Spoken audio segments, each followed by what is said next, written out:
Hello everyone, my name is Amir Baligh and my student number is 200422973. Today I'll be presenting the process of making the Mars rover project.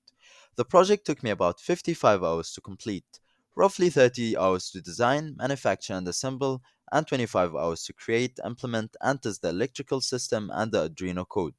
Before we get into any further details, here's a short timeline video displaying the construction of my rover.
Hi again, I hope you enjoyed that. For this part, I'll be briefly breaking down the manufacture and setup for each component starting from left to right, starting with the base. As I mentioned before, I had a different base design at the beginning of the process. It was a double layered flat design, but after testing it with the motor, the rover refused to move as it was heavier than what the motor power could supply.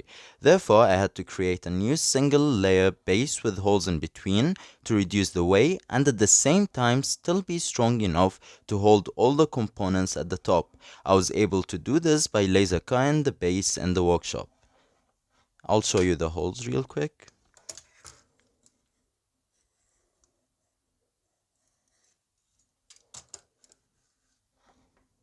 Moving on to the wheels and axles. I used a saw to resize the axles to the length I wanted to fit my design. The axles are held by M3 bolts that go through the base and most importantly the angle brackets which carry the axles. The brackets are held tight to the base by screwing collars, these are the collars, right next to it. Washers are the small circles used to keep the bolts from loosening or distributing the pressure. Oh, and not to forget, the M3 bolts are tightened from the other side with M3 nuts. I used hot glue gun to hold the wheels with each side of the axle.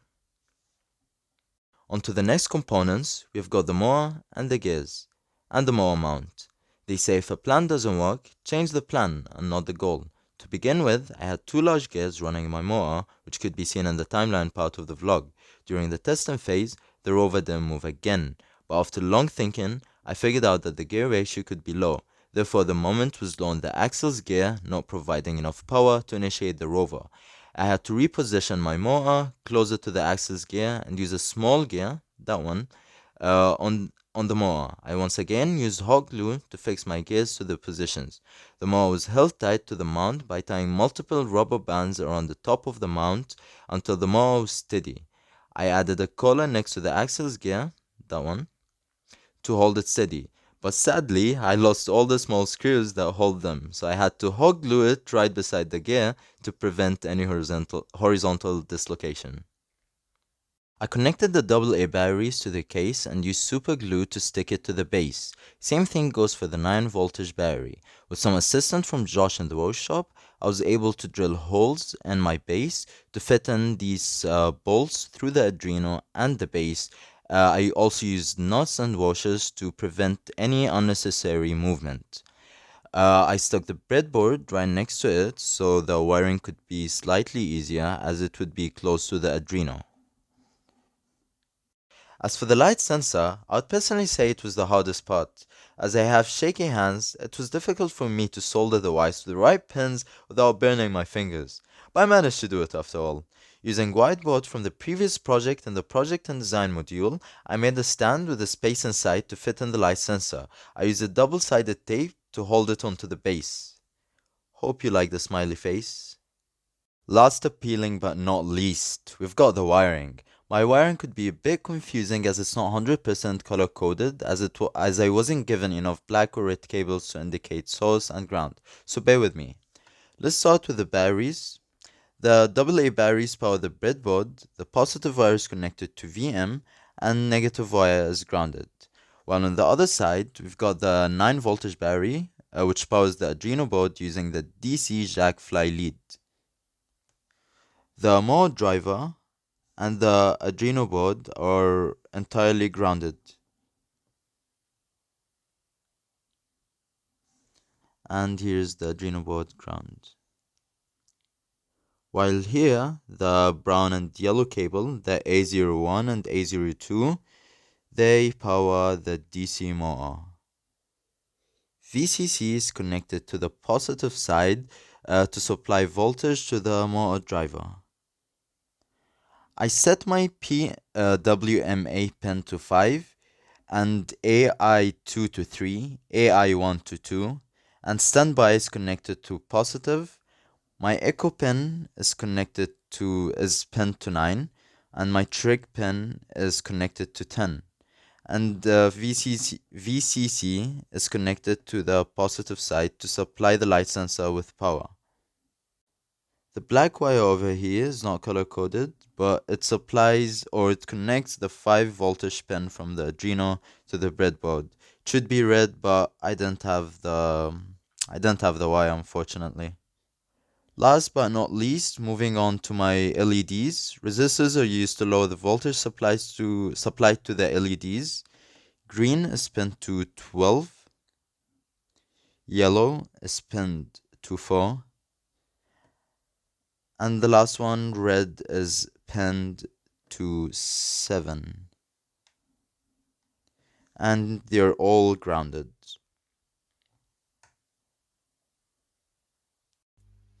Given time, I'll 3D print a protective cover for my rover to protect the boards and wiring from falling apart. It will also make it look sharp. Given resources, I would use rubber wheels instead of plastic wheels as they will provide lower surface friction and stronger structure. I'll surely use longer lasting AA batteries as it's really difficult to take off the battery case when it's super glued to the base every time the battery dies. Using a stronger DC motor will grant me a chance to increase the weight of the rover. For example, I can increase the base layers and add more components to every different layer. The way I implemented and tested my electrical system was mainly by using trial and error in the sketch. For example, increasing and decreasing the motor speed according to what I want. I used the serial monitor and IDE to check the values read by the light sensor. Coding the Arduino was a challenge at the start for me, as I'm new to C and C++. I didn't know all the commands or order of operation for the language. Therefore, I had to watch some YouTube videos to understand more about the language and get deep enough into it to modify and write a correct sketch. After I understood most of the things I need for my level, I was able to play around with the code and wirings accordingly to make it work. It was very hard at the beginning, but I eventually understood it and mastered it. After all, it was such an interesting project to work on, and I really did enjoy my time building this. Thank you for listening, and I hope you enjoyed my presentation. See you soon.